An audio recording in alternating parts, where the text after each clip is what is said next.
Hello, I'm TU39 and welcome back to the video. Today I have some exciting Minecraft console news to share with you all, because last night 4J did announce that there would be an update coming out today, a little bit of a surprise update thing, and although this is a bug fix update, it does introduce quite a few other things, because it's not just, battle bug fixes, it's battle bug fixes, it's regular bug fixes for survival, it's a new feature for survival, sort of, in the form of a bug fix, it's, some changes to battle to make the game a bit more playable, and it's 2 brand new pieces of DLC. It's actually a pretty big update in terms of all that stuff being in the game together, and in this video I'll be showing you what all of that stuff is, talking about when it's coming out for all the various different platforms, and I'll also be showing off, the battle and minigame maps, because I think they're at least cool to look at, regardless of what you think about battle. So yeah, lots of stuff coming all in this video. Hopefully you'll do enjoy it. If you do, let me know, because it helps out the channel, and lets know you do like these sorts of videos where I cover stuff like, exactly what's in the next update. I think these are all pretty cool, and as long as you want to keep seeing them, I'll let you know what's in every update as it comes out. So yeah, TU39 is out now, and if that is only true if you're on the Xbox, you're on the PlayStation, and if you're on the PlayStation in North America, you have to wait a little bit. If you're on the Wii U, you have to wait till next week. So yeah, it's out for most players, for most platforms,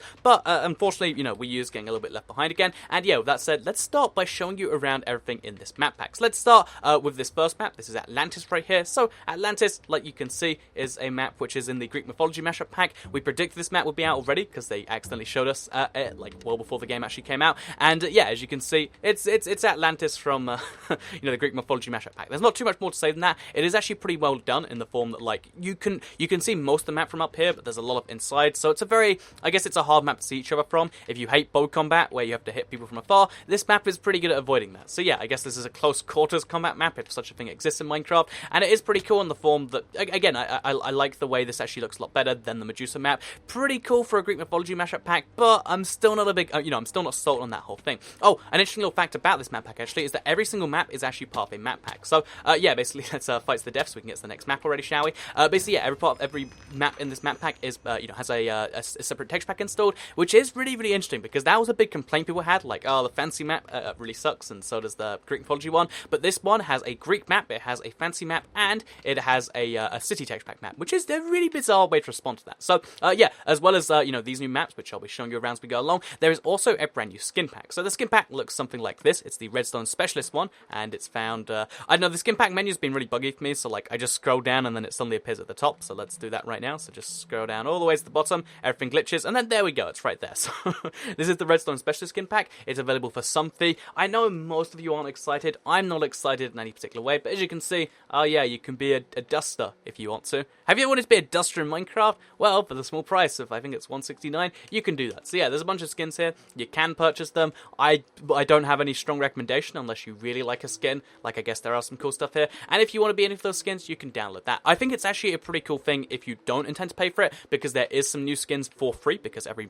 skin pack by 4J themselves has a trial, and that's a pretty cool thing right there. So yeah, as well as that, there is of course a lot of fixes and changes to battle. The first of which you'll see in the lobby right there is that you can vote on maps, and you can ready up from the lobby, and it will remind you how to do it, which before no one would ever do either of those things, so it was really like a one person pick the map. Now everyone votes on the map, and everyone can ready up, which means hopefully we'll actually see that being done in public again, because right now that just doesn't happen. So next up, the other changes they made to battle is they made every texture pack a bit more clear for the swords, for the potions, and for the food, because before people would complain that on the Greek mashup pack you just couldn't work out what the pork chops were. On this you can see how everything, even though it's stylized still, like you can see it's actually pretty cool, you can actually see how it looks very much like a sword, or it looks like a fishing rod in this case, and I think that's a nice little change they made. It also affects the base game itself, so they basically made the game more playable for people who like PvP, who like minigames, and all that sort of stuff. Is this a nuclear reactor or something? Either way, it's pretty cool. But yeah, as well as this, if you look on this side of the map, you can actually see that this is the second map, Ruin. It's made in the city texture pack, and it's pretty cool if you ask me, because of the fact that it has a TNT cannon, and the TNT cannon kind of functions like an elevator, like you'll see here.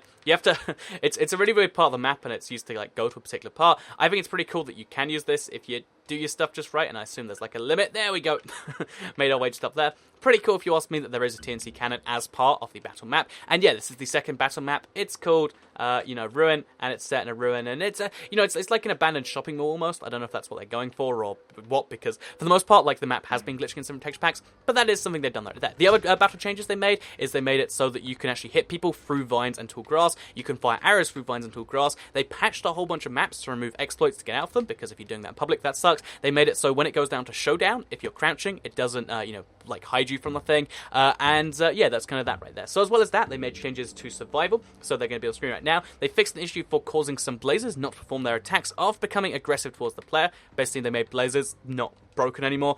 They fixed issues with hill generation. This should apparently mean that, extreme hills and big biomes should be a lot taller, which I'm looking forward to testing and giving you the results of, I guess, probably for this week's Seed Sunday. Pretty cool stuff, and a brand new survival feature right there.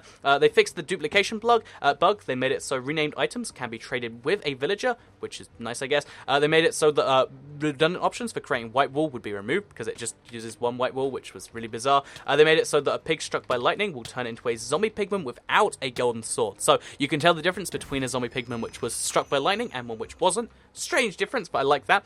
Fix for an incorrect death message when the player is killed by lightning, and fix for some issues with achievements, such as the passing the time achievement. So, yeah, pretty cool if you ask me. And with that said, let's move to the final battle map here, because like I said, as well as all of those fixes to both battle and the regular game, they made the battle lobbies a bit more bearable. They made it so that the, every map had a all the texture packs were slightly changed, and they made it so there was this brand new map pack and the brand new skin pack. The skin pack I'm not too excited about, but here is the final one of the maps right here. It's Siege, and this is probably the coolest looking one. Like, look at this map and tell me you're not excited for playing around on this. Like, this is the traditional, like, Hunger Games map where you go inside houses and stuff, but they made the house layout so it's not just like, you go into a dead end and you get killed from behind. I think this will be the most fun to play on, and I'm looking forward to either doing a stream or just doing some videos where I check out all of these maps in their large variants too, because that's the thing we can do, and check that out. So yeah, obviously there's an iron door here. I think each of these maps is going to have a cool Easter egg of their own. For instance, there was that TNT cannon. For instance, I reckon Atlantis will have a cool thing, and on this map, I see there's an iron door right there. There's got to be a way past it,